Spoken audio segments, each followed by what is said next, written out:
જય શ્રી કૃષ્ણ મિત્રો. તો હવે નેક્સ્ટ સવાલ છે એ વૈભવ તરફથી છે અને એનો એવો ક્વેશ્ચન છે કે મારે મેન્યુઅલ પેન સાઇન માર્કિંગ શીખવું છે, તો એની માટે હું સ્ટાર્ટિંગ ક્યાંથી કરું? એને હજી એજ્યુકેશન કમ્પ્લીટ કર્યું છે, બટ એને કાંઈ અત્યારે પ્રેફરન્સ એનો એ છે કે એને ડાયમંડની અંદર જવું છે.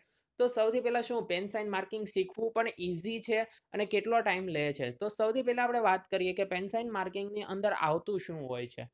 તો એની અંદર બેઝિકલી તમારે માઇન્ડથી પ્લાનિંગ લેવાનું હોય છે કે અંદરથી સારો હીરો કાઢવાનો હોય છે.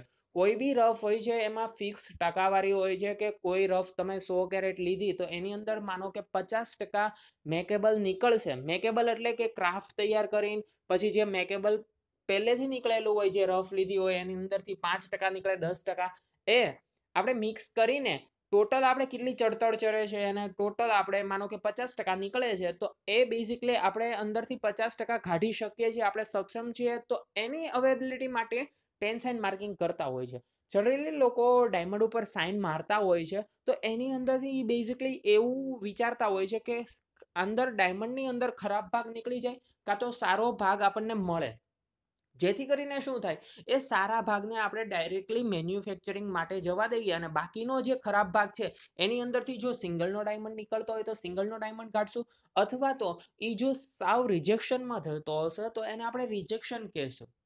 તો પેન સાઇન માર્કિંગની અંદર પહેલાં તો એસોર્ટમેન્ટ તો તમારે શીખવું જરૂરી જ છે. એટલે જ કહેવાય છે ડાયરેક્ટ પેન સાઇન માર્કિંગ તમે કરવા જાઓ ને એ પહેલાં એસોર્ટમેન્ટનું થોડુંક નોલેજ લો.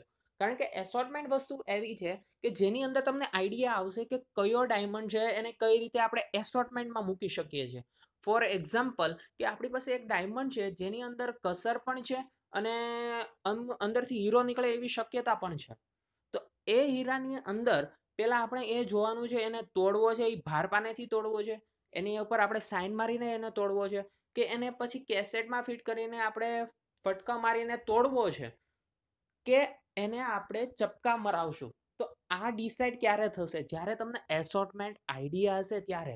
જો એસોર્ટમેન્ટમાં આઈડિયા રહ્યો ત્યાર પછી આપણને એ પણ આઈડિયા આવે કે અંદરથી હીરો નીકળે, જો આપણે કેવી રીતે એને કાઢશું, તો એની માટે પેન સાઇન માર્કિંગ કરવામાં આવે છે. સો બેઝિકલી આ બધું ઇન્ટર રિલેટેડ છે. સો તમારે એસોર્ટમેન્ટ પણ શીખવું એટલું જ અગત્યનું છે. પણ સ્ટાર્ટિંગ જ્યારે કરો છો ને ત્યારે થોડીક ધીરજ રાખવી, કારણ કે વસ્તુ સ્ટેપ બાય સ્ટેપ તમે જેટલું શીખશો ને એટલું તમે પરફેક્ટ શીખશો. લાઈક કે સૌથી પહેલાં ડાયમંડ તમે જોવો છો તો ડાયમંડનું પ્લોટિંગ શીખો કે અંદર કસર છે, નાસ છે, જીરમ છે, એ તમને ઓળખાય છે. પેપર નાસ છે તો તમને આઈડિયા આવે છે, અંદર હેર જીરમ છે તો તમને આઈડિયા આવે છે, અંદર છૂટી છવાયેલી દૂધક હશે કે છૂટી છવાયેલી નાસ હશે તો તમને આઈડિયા આવે છે કે આ સ્પ્રેડ નાસ છે એને હું કેવી રીતે મેન્ટેન કરીશ, ક્યાં ડાયમંડને અંદરથી ડાયમંડ નીકળશે તો એનું ટેબલ ક્યાં બેસશે, ટીક ક્યાં આવશે, એ ડાયમંડ કેવડો મોટો આવશે, એનાથી મોટો હું ડાયમંડ કાઢી શકીશ કે નહીં, એ ડાયમંડને આપણે ક્રોસ વેલ પાડી શકશું કે નહીં. તો આ બધી વિચાર શક્તિ તમારામાં હોવી જોઈએ, ધીમે ધીમે કેળવવાની છે. બેઝિકલી સ્ટાર્ટિંગ જ્યારે કરો છો ત્યારે ડાયરેક્ટલી તમને આઈડિયા નથી આવી જતો, પણ જેમ જેમ ટાઈમ જાય છે એઝ વેલ એઝ કે જેમ તમે પ્રેક્ટિસ વધારો છો ને એવી રીતે તમને બધો જ બેઝિક આઈડિયા આવી જતો હોય છે. તો આપણે પેન સાઇન માર્કિંગ જોઈએ કે એમાં સ્ટાર્ટિંગ લેવલમાં તો તમારે શું છે કે અલાઇનમેન્ટ તો ફિક્સ જ છે. કારણ કે અલાઇનમેન્ટ તમારું પરફેક્ટ નહીં હોય તો કાંઈ હીરો તો તમે કાપી શકવાના નથી. કારણ કે જો અનઇવન લાઇન હશે, ઝિગઝેગ લાઇન હશે તો એ પ્રમાણે લેસર સ્વિંગ ચાલવાનું નથી. હવે લેસર સ્વિંગનું પર્ટિક્યુલર કામ કેવું હોય છે કે તમે કોઈ બી સાઇન મારીને એ રાઉન્ડ શેપમાં હશે. કારણ કે ટ્રાયંગલ તમે 3 લાઇન મારો, 4 મારો કે ગોળ રાઉન્ડ મારો તો એ બેઝિકલી જ્યારે તમે ફેરવશો ને ડાયમંડ ત્યારે એના ખૂણે ખૂણા મેચ થઈને ગોળ રાઉન્ડ બનતો હશે. અને એ જ પ્રમાણે લેસર સ્વિંગમાં પણ એવી જ રીતે કપાતો હોય છે. કારણ કે લેસર સ્વિંગ કંઈ એવું ઇન્ડિકેટ નથી કરતું ભાઈ અહીંયા સાઇન મારી છે, થોડીક ક્રોસમાં છે તો આપણે થોડીક આમ લઈને પછી પાછું પાઈ ટાઈપની આપણે કટિંગ કરીએ. પાઈ મશીન પણ અવેલેબલ છે, બટ અત્યારે તો આપણે બધા મોસ્ટલી લોકો લેસર સ્વિંગમાં જ હીરા કપાવતા હોય છે. કોઈ પાઈ સ્વિંગ તો કરાવતું નથી, કારણ કે પાઈ સ્વિંગનો ખર્ચો પણ એવો હોય છે. અને બેઝિકલી આ પાઈ સ્વિંગ છે ને એ કેવા હીરામાં કરાવવામાં આવે છે કે જે હીરાનું આપણે ગેલેક્સી કરાવવાનો જાડા હીરા હોય છે તો એની અંદર બેઝિકલી પ્લાનિંગ લઈએ હતા પછી આપણે એની અંદર પાઈ સ્વિંગ કરાવીએ છીએ. હવે પાઈ સ્વિંગનો તમે બેઝિકલી જુઓ ને તો આપણે એની માટે સાઇન નથી મારવાની હોતી. એ ટોટલી આપણે સરીન મશીન ઉપર પ્લાનિંગ લઈએ છીએ, ગેલેક્સીનું પ્લાનિંગ લઈએ છીએ ત્યારે એની ઉપર સાઇન લાગતી હોય છે. ત્યાર પછી પાછા આપણે પ્લાનિંગ ઉપર આવીએ કે પ્લાનિંગ છે તો એની માથે અલાઇનમેન્ટ છે ને એ મેન છે. હવે અલાઇનમેન્ટની અંદર પણ જેટલી તમારી જાડી સાઇન હશે ને એટલું તમારે ઘટ વધારે આવશે. સો આપણે એ પણ ધ્યાન રાખવું જરૂરી છે કે આપણી સાઇન છે ને એ બને એટલી પતલી રાખવાની અને એકદમ પરફેક્ટ સ્ટ્રેટ ઓનવર્ડ્સ હોવી જોઈએ. એટલે કે સ્ટ્રેટ ટુ સ્ટ્રેટ જ જવી જોઈએ. પછી તમે ક્રોસ સ્પેલ પાડો તો બી એના જે છેડા છે, આ કોર્નર્સ છે, એ પણ મેચઅપ થવા જોઈએ. જેથી કરીને શું થાય કે આપણું પરફેક્ટ અલાઇનમેન્ટ કહેવાશે. હવે અલાઇનમેન્ટ તો ભાઈ પતી ગયું, પણ આગળ હું સ્ટેપ લેશું કે કેવી રીતે પ્લાનિંગ લેશું એ પણ જાણવું જરૂરી છે. કારણ કે સ્ટાર્ટિંગમાં શું છે કે તમે જ્યારે અલાઇનમેન્ટ લ્યો છો ને ત્યારે બેઝિકલી અઠવાડિયા જેવું તો તમને હજી સેટ થતા જાય છે. સ્પીડ તો હજી આવતી નથી. આપણે સ્પીડની વાત નથી કરતા. સ્પીડ કારણ કે થોડાક ટાઈમ પછી આવતી હોય છે જનરલી. સ્ટાર્ટિંગમાં સ્પીડ નથી આવી જતી હોતી. તો સ્પીડ લાવવા માટે આપણે બેઝિકલી આગળના વિડીયોઝ પણ જોયા છે કેવી રીતે સ્પીડ લાવી શકો. તમારી પ્રેક્ટિસ જેટલી વધે છે એ પ્રમાણે તમારે સ્પીડ વધે છે. પણ અત્યારે આપણે વાત કરી રહ્યા છીએ ડાયમંડ ઉપર અલાઇનમેન્ટ કમ્પ્લીટ થયા પછીની, કે અલાઇનમેન્ટ તો ભાઈ 15 થી 20 દિવસ કન્ટિન્યુઅસ લઈ લેવાનું છે. જેટલું તમારું પરફેક્ટ અલાઇનમેન્ટ હશે ને એટલું તમારે આગળ વાંધો નહીં આવે. આપણું અલાઇનમેન્ટ તો પરફેક્ટ થઈ ગયું. ત્યાર પછી આપણે પ્લાનિંગ ઉપર જઈએ છીએ. હવે પ્લાનિંગની અંદર પણ બે વસ્તુ યાદ રાખવાની જરૂર છે કે ડાયમંડ ગમે એ જુઓ તો એની અંદર બેઝિક તમે એક વિચાર કરો કે ડાયમંડ અંદરથી સારો કાઢવાનો છે અથવા ખરાબ ભાગ છે એને દૂર કરવાનો છે.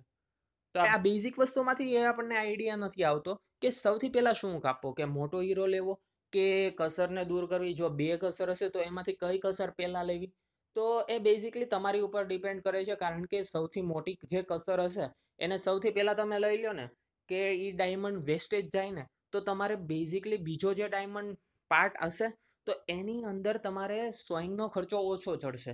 એટલે બેઝિકલી લોકો એવું કરતા હોય છે કે ડાયમંડમાં જે મોટી કસર છે ને એને પહેલા કાઢતા હોય છે, એને કાપી નાખવાની અને ત્યાર પછીના ડાયમંડનું પછી વિચાર કરવાનો. હવે અમુક ડાયમંડ એવા હોય છે કે પર્ટિક્યુલર આખો ડાયમંડ ઓકે હોય છે, લાંબો હોય છે અને વચ્ચે એક મિડલમાં કસર હોય છે.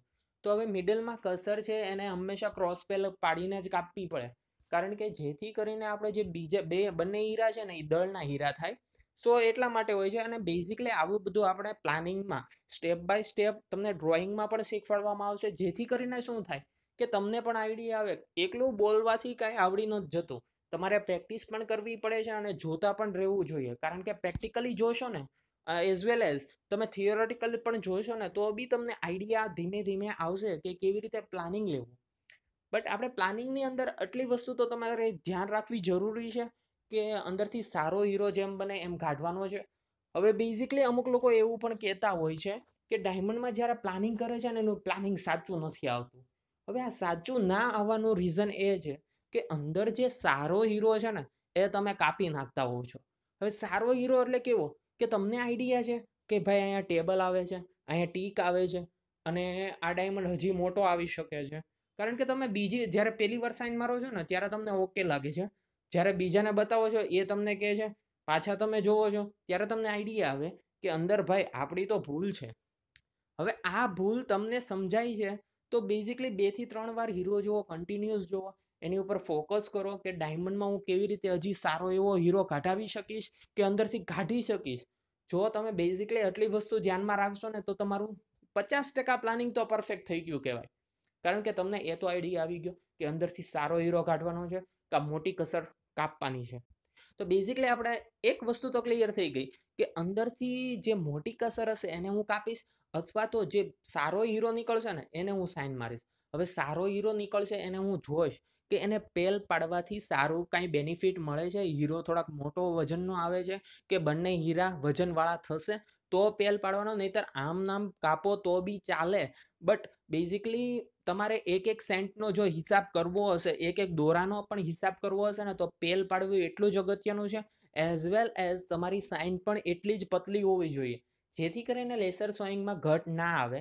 તો બસ આટલી વસ્તુ હજી સ્ટાર્ટિંગમાં છે, એટલું સ્ટાર્ટિંગમાં રાખો. ત્યાર પછી આપણે નેક્સ્ટ ટુ નેક્સ્ટ લેવલ આગળ વધશું. કેવી રીતે પ્લાનિંગ કરવું, કેવી રીતે અલાઇનમેન્ટ છે તો એમાં પણ કેવી સ્ટ્રેટેજી અપનાવી કે જેથી કરીને પરફેક્ટ અલાઇનમેન્ટ દર વખતે આવે. કારણ કે અમુક કિસ્સામાં કેવું થતું હોય છે કે પ્લાનિંગ આવી જતું હોય છે બટ આપણું અલાઇનમેન્ટ વીક પડી જાય છે. અલાઇનમેન્ટ વીક આવે છે પણ પ્લાનિંગ તો આવતું જ નથી. કારણ કે અલાઇનમેન્ટ વીક હોય ત્યારે પ્લાનિંગ તો ઓબ્વિયસલી આવવાનું નથી. સો આટલી વસ્તુ અત્યારે બેઝિક છે જે આપણે જાણવી જરૂરી છે.